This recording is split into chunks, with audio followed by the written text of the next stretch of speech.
Hey family, and anybody else watching, and welcome back to As For Me and My House. Now we're continuing through Genesis, right? If you remember, we've been looking at that lineage all the way from Adam to Noah. Beyond that, we also started the story of the flood, and we looked at Cain and Abel. Now today we're continuing that flood story. Specifically after that, we're going to look at God's covenant with Noah. We'll look at his sons, and then their sons and sons and sons. So we'll look at a lineage there, and then we'll look at the Tower of Babel. Today, Meg, this one's going out to you. So we'll talk a little bit about provisioning and what God does for his people. But again, that has us Genesis 8 through 11 today. So chapter 8. But God remembered Noah and all the wild animals and the livestock that were with him in the ark, and he sent a wind over the earth, and the waters receded. Now the springs of the deep and the floodgates of the heavens had been closed, and the rain had stopped falling from the sky. The water receded steadily from the earth.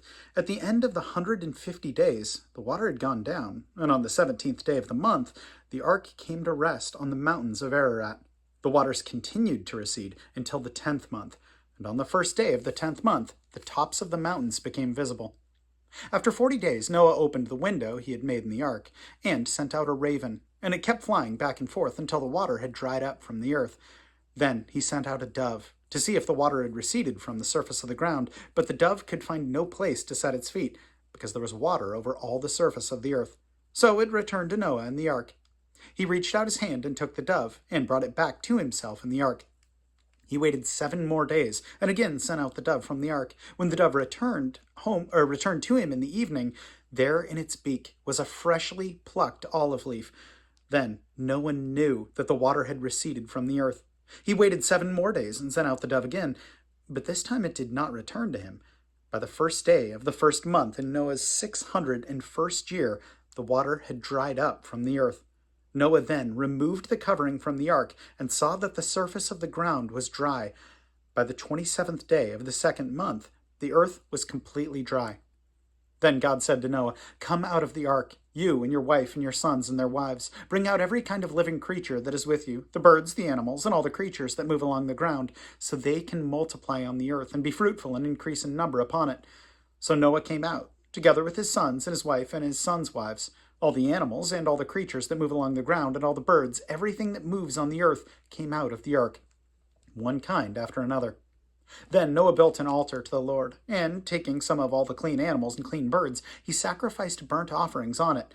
The Lord smelled the pleasing aroma and said in his heart, "Never again will I curse the ground because of man, even though every inclination of his heart is evil from childhood.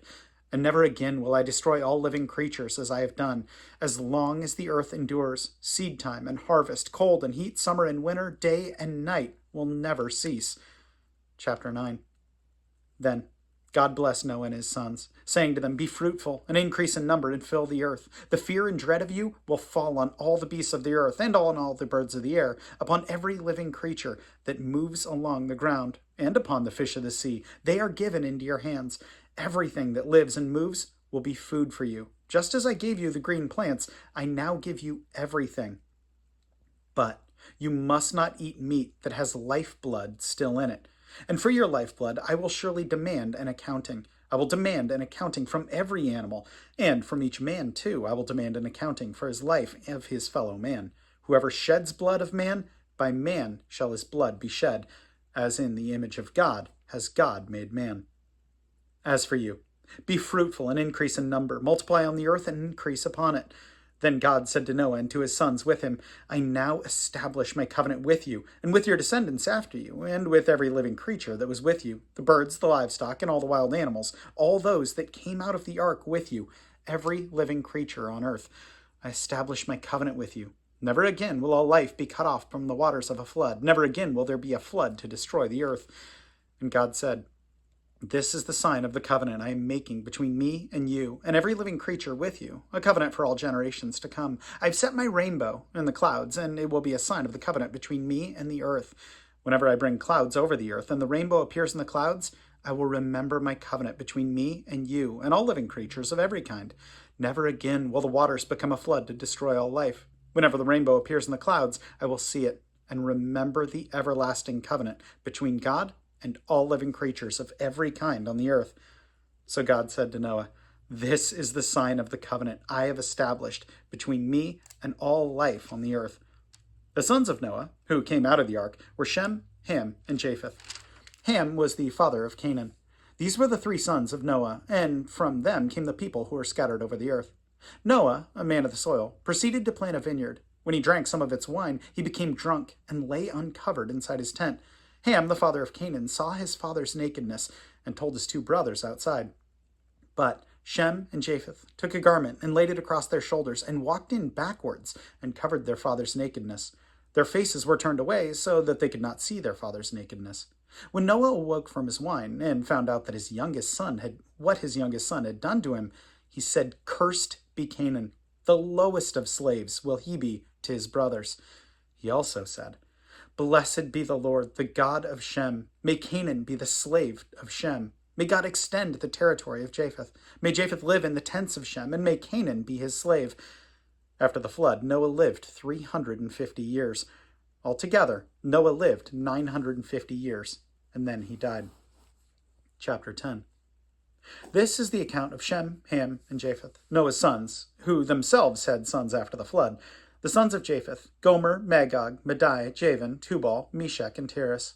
The sons of Gomer: Ashkenaz, Rephath, and Togarmah. The sons of Javan: Eliashah, Tarshish, and Kittim, and the Rodaim. From these the maritime peoples spread out into their territories by their clans, within their nations, each with its own language.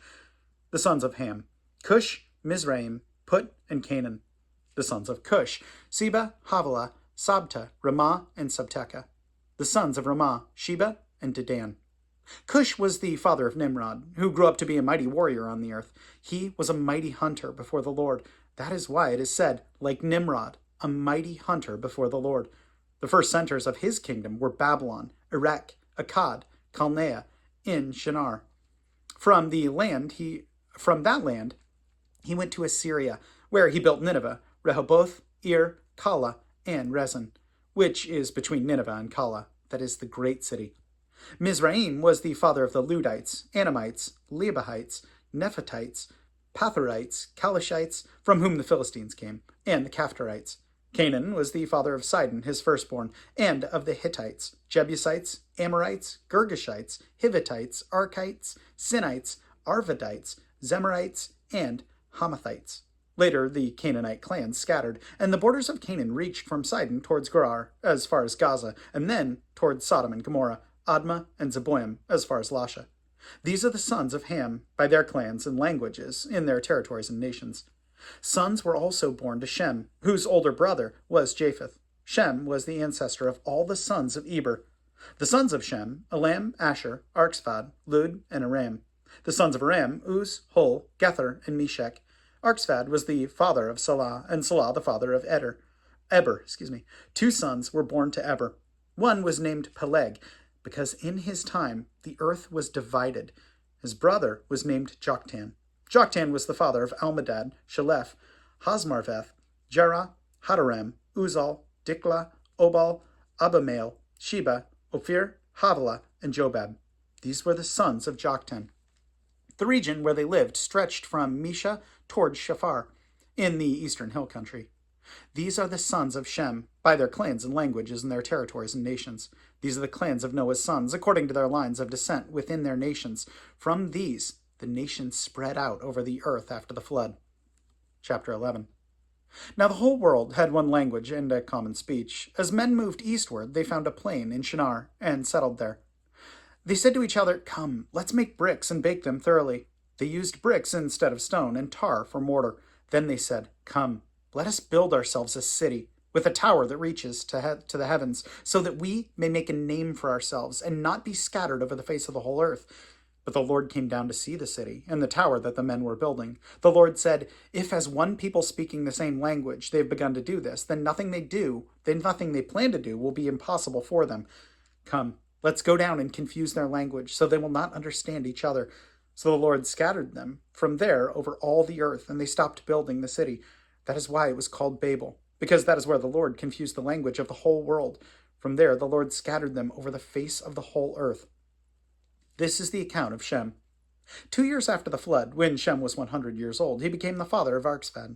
And after he became the father of Arphaxad, Shem lived 500 years and had other sons and daughters.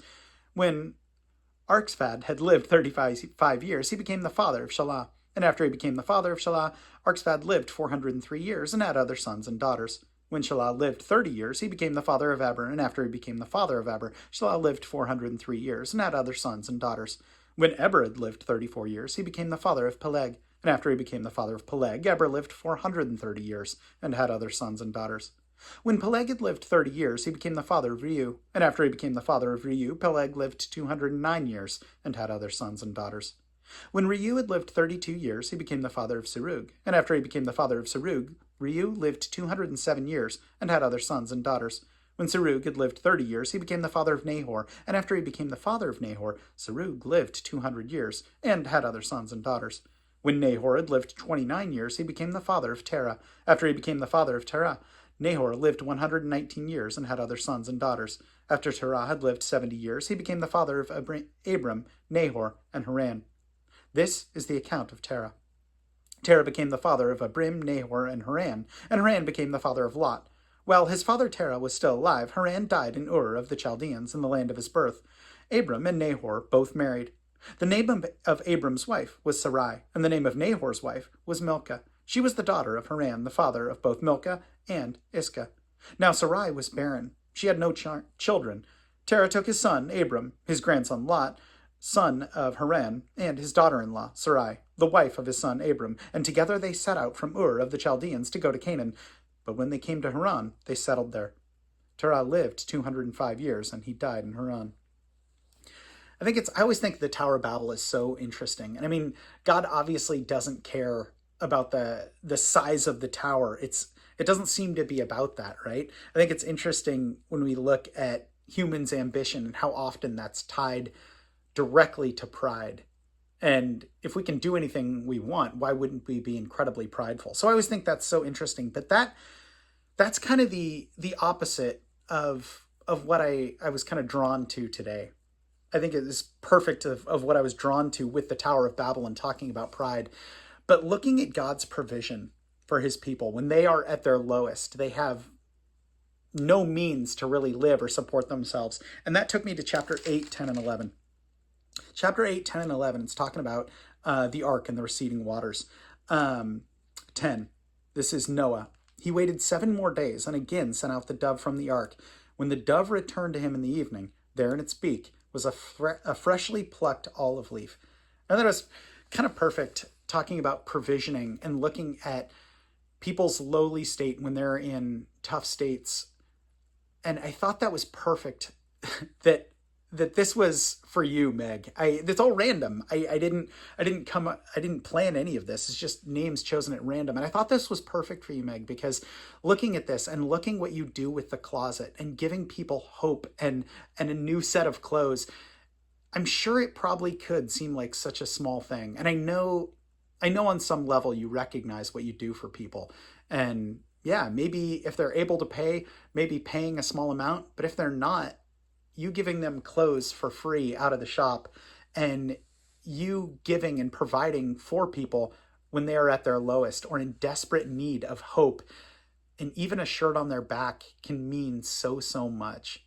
And I mean, just seeing you do that is so incredible. And it gives me hope that even though there's that temptation for pride, when we have when we are fully dressed, when we have stuff for our families, it gives me hope that even though we have that pride, there's the other end of the spectrum where people may not have that confidence. And those that have provisioning can give that to those that don't. And you do that so well. So thank you for being an incredible example of that. Worth praying about. So let's do it. My God, I thank you for Meg. I thank you for her heart, for her giving attitude, for her servant's heart, Lord. I thank you that she is constantly in service to you and into your kingdom, Lord. That through your help, she gives provisioning to those that are in need. Lord, I thank you that she remains humble. And I thank you for the example that she is to me and countless others, Lord. I thank you so much for her. And in Jesus' name we pray. Amen. Well, that is about all I have today. Meg, know that I appreciate you. Anyone else watching, know that I appreciate you as well. I will plan on seeing you tomorrow. Have a good one.